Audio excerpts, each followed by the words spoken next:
అలాంటి కథ సెట్ అవడానికి తిరుపతి గారు ఖాళీ మేమిద్దరు కలిసి ఒక కథ అనుకుని చేసి అవటానికి ఇంత టైం పట్టింది, అందుకే ఇంత gap.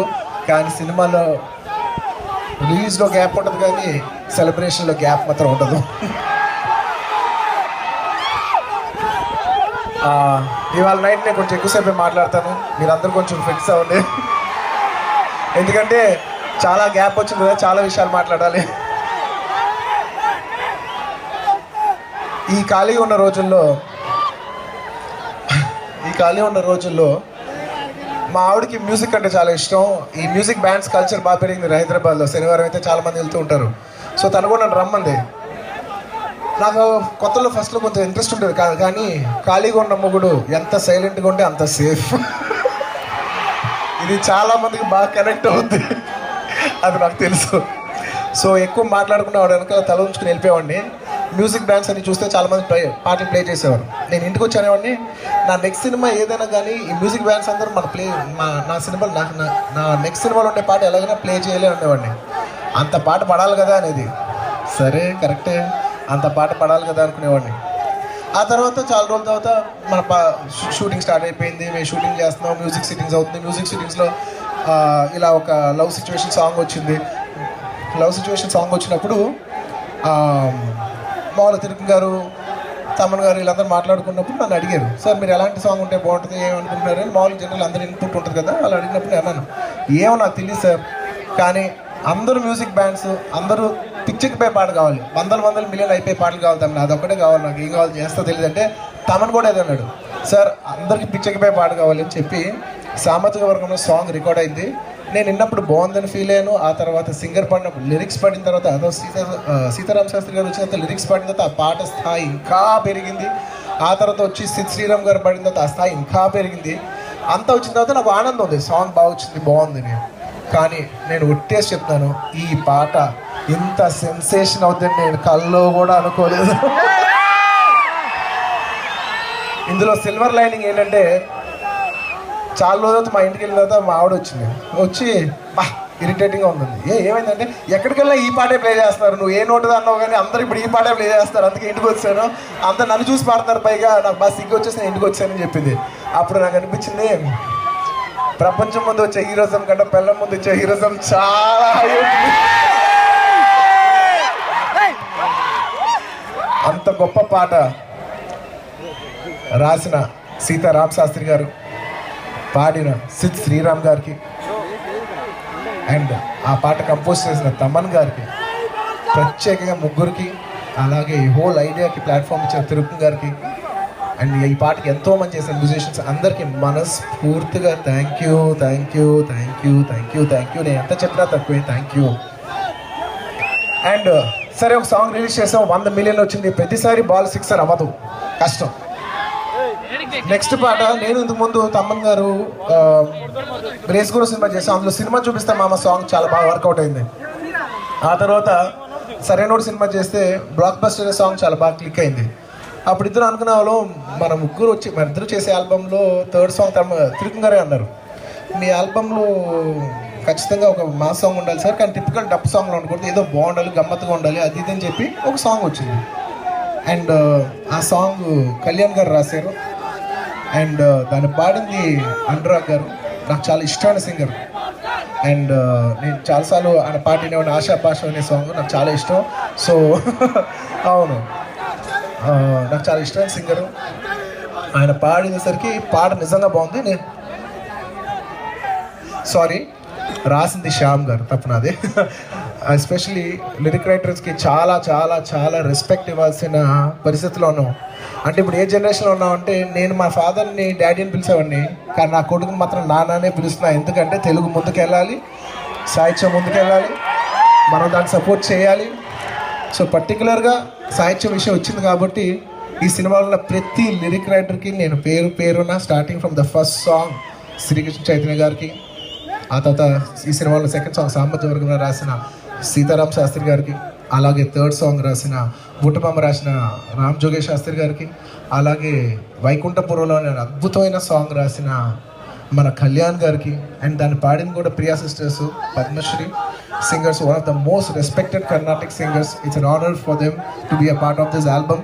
Thank you so much madam.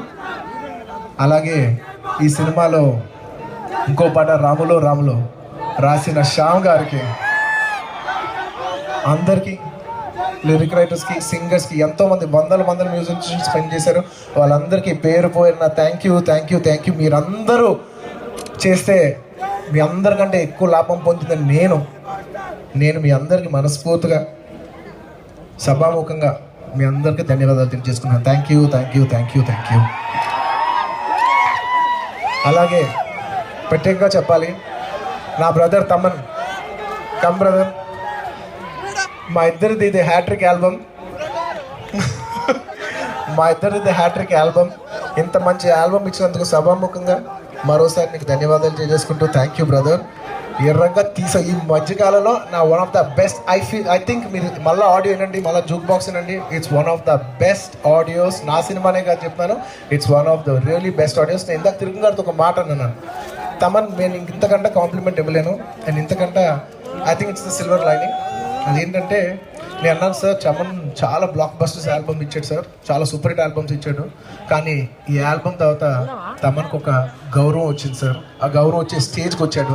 అంత గౌరవం నీ ఫస్ట్ సినిమా నుంచి నేను ఇష్టపడుతున్నాను. అంత ఇష్టపడిన మ్యూజిక్ డైరెక్టర్ ఇవాళ ఈ స్థాయికి వచ్చాడంటే అది నా సినిమా ద్వారా స్థాయి నుంచి వచ్చి, మన సినిమా ద్వారా నుంచి వచ్చిందంటే నేను మనస్ఫూర్తిగా దాన్ని చాలా ఆనందిస్తాను. Thank you so much brother. And ఈ సినిమాలో టెక్నీషియన్స్ గురించి చెప్పాలండి. ఈ సినిమాలో పనిచేసిన పిఎస్ వినోద్ గారు, ఆయన లేకపోతే ఈ సినిమా ఇలా ఉండేది కాదు.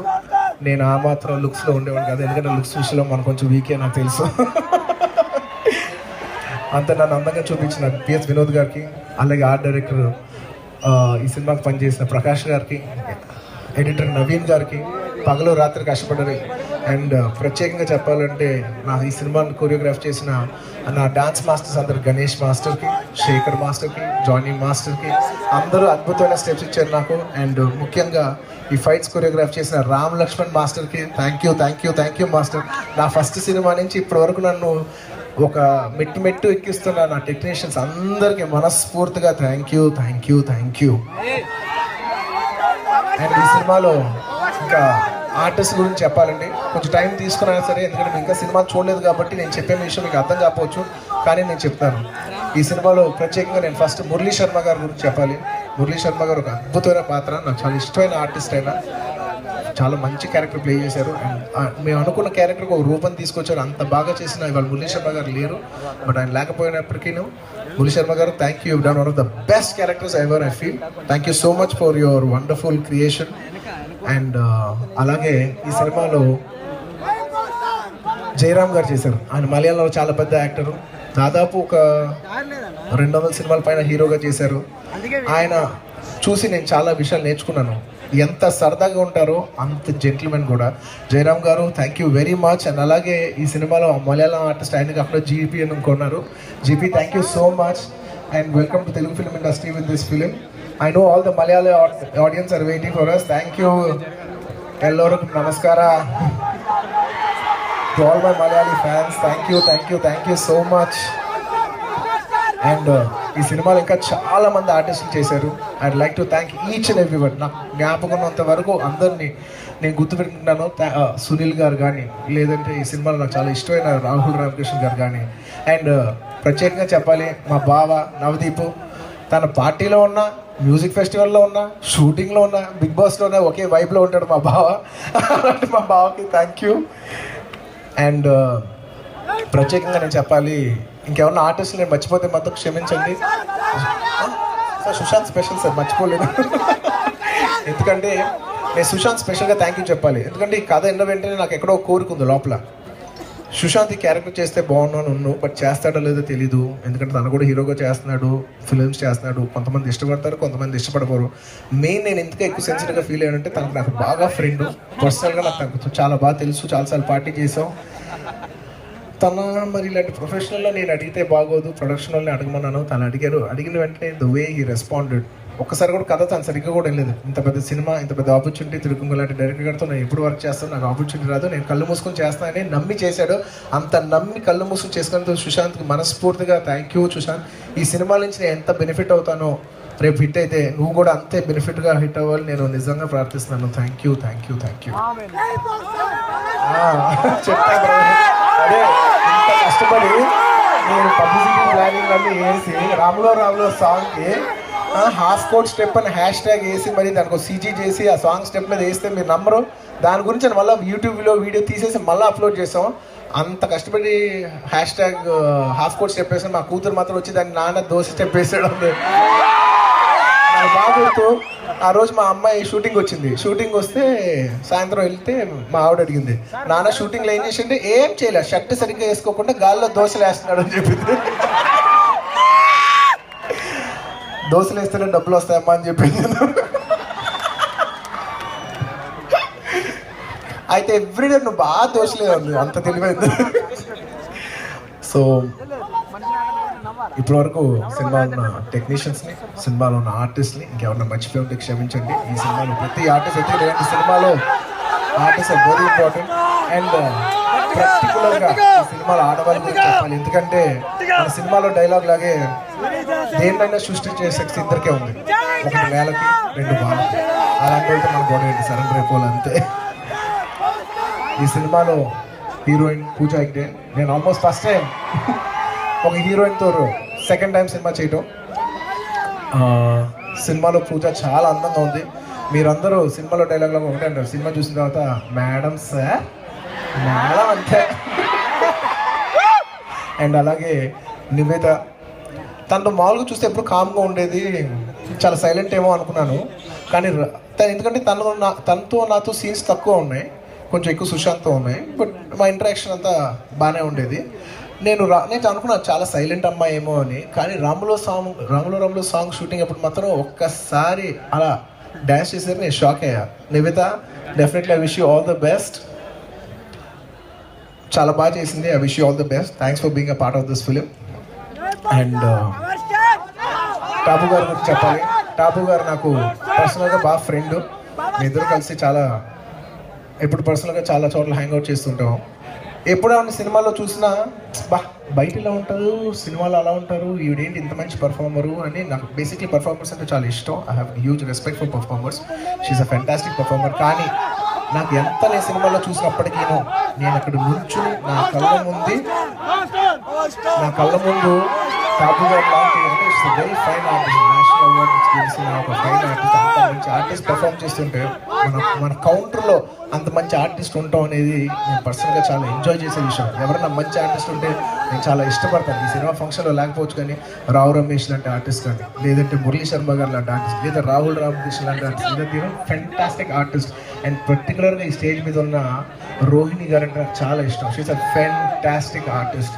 నేను ఇష్క్ సినిమా చూసినప్పటి నుంచి, లేదా అలా మొదలైంది సినిమా చూసినప్పటి నుంచి ఆవిడతో ఎప్పుడు చేస్తానని ఈ సినిమా నాకు ఆపర్చునిటీ వచ్చింది. అలాగే ఈ సినిమాలో ఈశ్వరి గారు, వీళ్ళందరూ మీకు తెలీదు, they are all true artist. వీళ్ళు లేనప్పుడే వీళ్ళ వాల్యూ తెలుస్తుంది.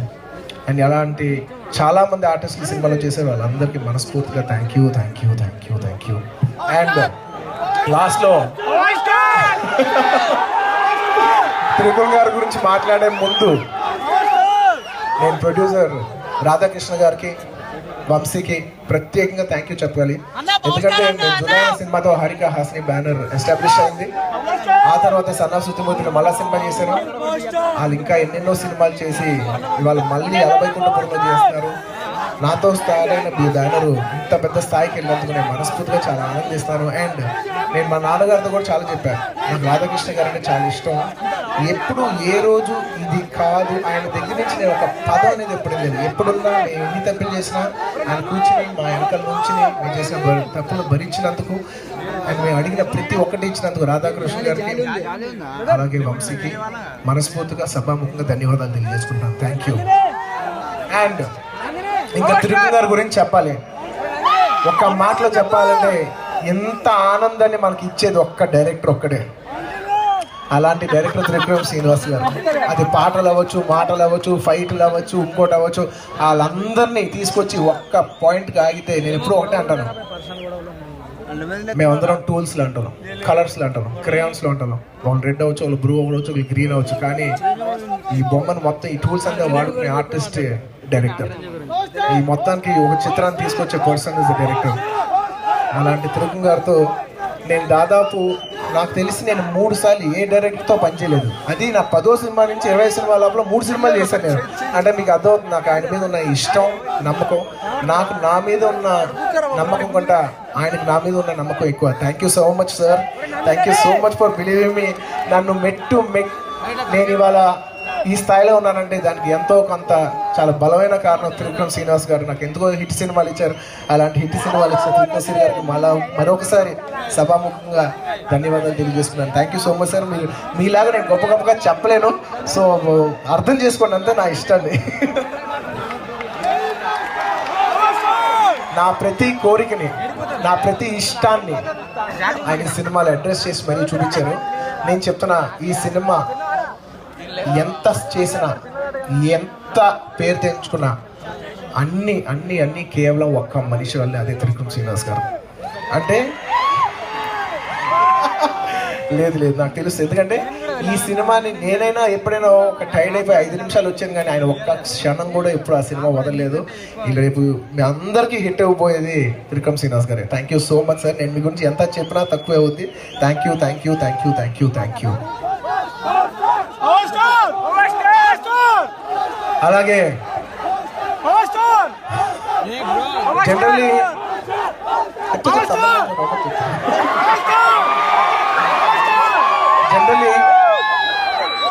ఎప్పుడు నా గురించి మా నాన్నగారు కానీ నేను కానీ చెప్పడానికి చాలా సిగ్గుపడతాను. ఎందుకంటే అది మా ఫ్యామిలీలో ఉన్న ఒక మొహమాటం. మాకు ప్రేమ ఉంటుంది కానీ ఎక్కువ మాట్లాడుకోం, కోపాలు ఉంటాయి కానీ బయట చూపించాం, ఉంటాం. నేను ఇన్ని ఫంక్షన్లో నా ఫస్ట్ సినిమా చేసిన మా నాన్నగారు, నన్ను లాంచ్ చేసింది మా ఫాదర్. అప్పటి నుంచి ఇప్పటి వరకు నేను దాదాపు 20 సినిమాలు చేశాను. అందులో ఒక 7, 8 ఎన్నో ఆయన చేశారు. మేము కలిసి హిట్ సినిమాలు తీసుకుని ఉన్నాయి, ఫ్లాప్ సినిమాలు తీసినా, కానీ ఏనాడు ఎప్పుడు ఆయనకి నేను థ్యాంక్స్ చెప్పుకునే ఒక్కసారి కూడా నేను ఎప్పుడూ సభాముఖంగా చెప్పుకోలేదు, ఇంట్లో కూడా చెప్పుకోలేదు. ఫస్ట్ టైం నా లైఫ్లో. Thank you daddy.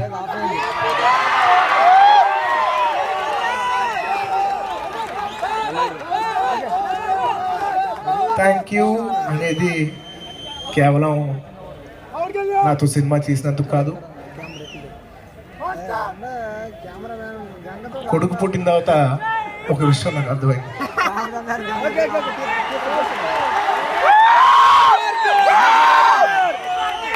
నేను మా నాన్నతో గొప్పడు ఎప్పుడు కావాలి,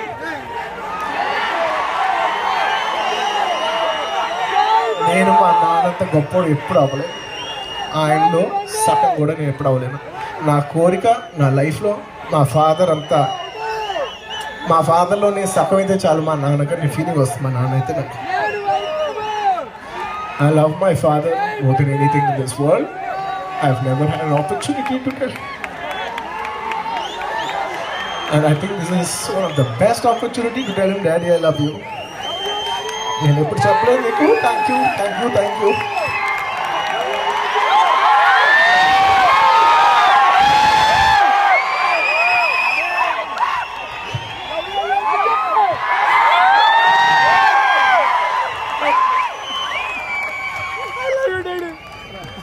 అంటే మీకు ఒక్క మాటలో చెప్పాలంటే నేను దాదాపు సారీ మీరు అనుకోదు, నాకు ఒక్క నిమిషం అండి, నేను లెన్స్ వేసుకున్నాను అనవసరంగా, అది ఇరిటేట్ చేస్తుంది నాకు. అందులో తీసేస్తాను.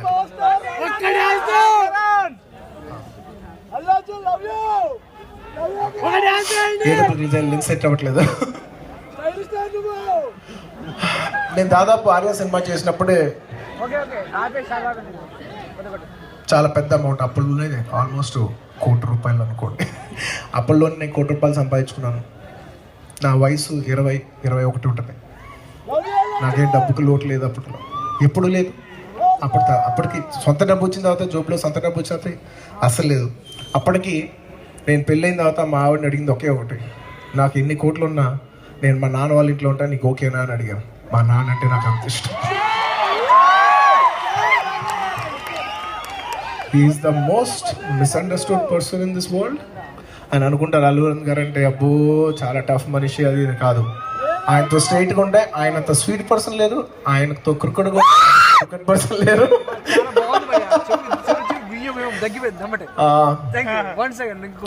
He's just not a great father. నేను చాలా మంది ఫాదర్లు చూస్తుంటాను, నేను నా ఫాదర్ అని చెప్పట్లేదు. నేను చూసిన అతి తక్కువ మనుషుల్లో I think he's one of the best or probably the best person I know. చాలా మంది అంటారు అబ్బో అరవింద్ గారు చాలా డబ్బులు కొట్టేశారంట, ఇదంట అదంట అంటే నేను అనుకునేవాడిని, మా నాన్న ఎలాంటి వ్యక్తి అంటే 10 రూపాయల వస్తువుని నేను 7 రూపాయలే ఇస్తానంటారు, ముందే బేరం ఆడతారు. ఆడ 6 రూపాయలు ఇచ్చినా చాలన్నా కూడా చేతిలో 7 రూపాయలు వాళ్ళ ఇంటికి వెళ్ళి మరీ ఇచ్చేసి వస్తారు. అది మా నాన్నగారు.